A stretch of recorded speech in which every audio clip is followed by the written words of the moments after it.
number one is their hard work, and number two, they're philanthropic. They're always donating to charities, to foundations, and etc., to the community, to the church.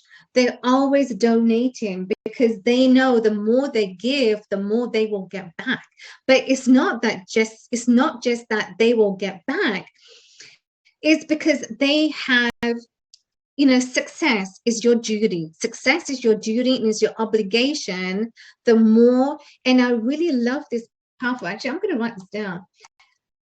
Success, and actually a good friend of mine, he actually told me this, is that success is powerful when you have power. So they have power. And I don't mean power in that, in an egotistical way. I mean, they have power to, because when you have power, you have responsibility. And when you have responsibility, that alone gives you the power to then really help other individuals. And that is this is the question right here. When you have power, you have responsibilities.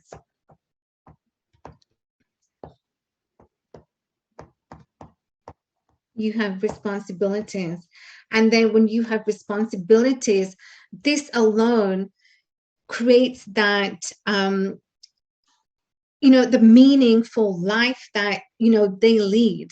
And they lead by example. And so you and I need to follow that example. And then that's how we can get to our purpose. So, I just wanted to share that with you because it was, it just came to me that, power, when we talk about power, power is the responsibilities that you have, because the more, the higher that you get on that scale, that echelon, then, the more power you have, then that's the responsibility that you have that comes with taking care of individuals, people in your community, your church. They're able to take care of the world. So, like Elon Musk, he has ventured, like how many companies has he ventured into now? So, so he has the power. People then have power. The more rich you are, not only in your mind, but rich you are in your wealth, then you have power. And then with power comes the responsibilities. So where was I? Yeah. So then I mentioned, yeah, so they do philanthropic work. They love to donate to charities, foundations, to their communities and church. They have an incredible lifestyle.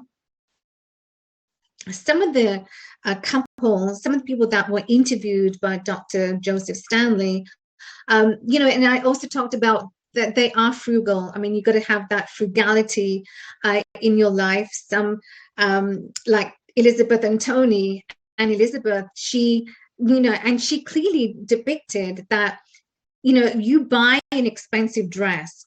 I mean, we can go out and get an expensive dress, but what is that value of that expensive dress or that suit? You bought a tux. What is the value of that item of in tomorrow's? So you bought it today. What is that value? What is it worth tomorrow? Right? So if you're frugal about money, Ria talked about this in her segment, you got to know, okay, how are you spending the money? Where do you invest your money when you're making the money from your job? What do you do with that money? Does that money come or does it go? When you get paid monthly, however, you get paid, does that money come and instantaneously that money is gone? So that's what we need to be, mindful of, as to how and what are we doing with the money. Then they have the passion, the vocation. Vocation vocation. Vocation is very important because you need to be 100% into your career, into your job. Is because from this, your career and your job, that is where you're going to make money and then scale. So if you're looking to scaling right now, friends, in your job, then you have to know exactly what are you doing with the money that is coming. So what are you doing with the money? And so what do they have? They have the fuel, because they're fuel. They have that burning desire to really seek more investment, to seek opportunities, to work and collaborate with people. So they're always on the lookout for opportunities, and they have drips. They have multiple streams of income that is coming in from every angle, from every source. So they have streams, they have flows. And this is my great illustration of a flow. And so their strategy is that they're always looking for investments. Where is my next investment? They've done their first investment, or their 10th or their 100th investment. They are looking for that 100th and maybe 10th investment. They are looking and planning ahead. That's why they have a strategy. They have a strategy that will tells them and aligns them. They have this radar that, okay, that is my next one. And so with that is the key. The key is the strategy. And so they have power, and I don't mean power in an egotistical way. I mean power that they love to give out to people. They love to give out to charities. They love to give to foundations. They love to give to the world. They only can give to the world because they are in the position, so they have power. And with power does come responsibilities. And so when you have responsibilities, you are on, but we cannot scale, or we cannot rather think, okay, we want to give to the world, when right now we need to think about ourselves. How are we giving to ourselves? Are we giving to the communities? Are we giving to the church? Are we donating to charities? Are we donating to foundations? What are we doing right here, right now, is what we need to think about, rather than think about the external, which, the world. Focus, laser in as to what we are doing right now. I mean, we can do so much within ourselves. Like Ria in her segment is the White House. You are your White House. You need to focus on you right now. What are you doing? How are you spending your money? What's your money's worth? What are you doing with the money? So think about the ways that you right now can really benefit you and your family. So I want to challenge you, drop it in the comments. What is your strategy when it comes to money? What is your strategy to giving back to yourself, giving back to your community or your church, before you can think about giving to the world? Ria, do you want to add any further comments before we do wrap up?